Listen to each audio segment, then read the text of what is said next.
हम मीनू झा प्रणाम करै छी समस्त मिथिलावासी के। एकटा राम जी के सोहर लऽ कऽ उपस्थित छी अपन माता जी के संग।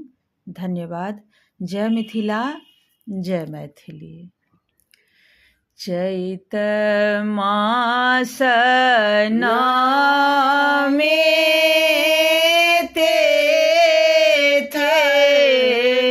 सोमा दिन सुंदर भेला रे।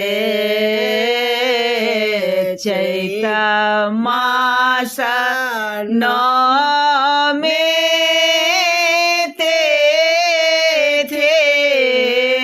सोमा दिन सुदिन भेला रे।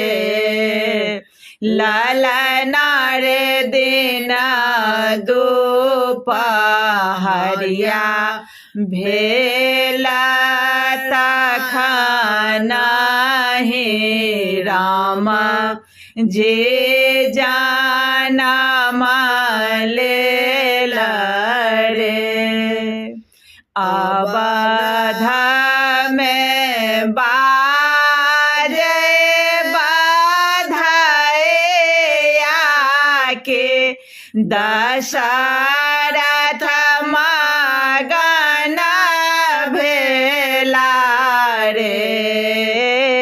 अवध में बाजाए बधाइया के दशरथ मगन भेला रे। ललना रे कौशल्या जी गोदिया खेलावत मन हरषित भेला रे। ललना रे कौशल्या जी गोदिया खेलावत मन हरषित भेला रे। सखी सब मंगल गावत जिया होला सावत रे। ललना रे चाहो देश नवते बाजत बंदिया सगावत रे। सुरहि दास सोहर गाओल गावे के सुनाओल रे।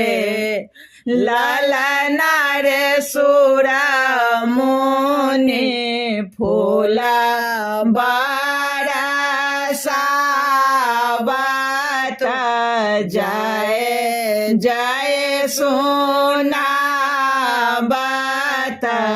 रे। ललना रे सुर मुनि फूल बरसावत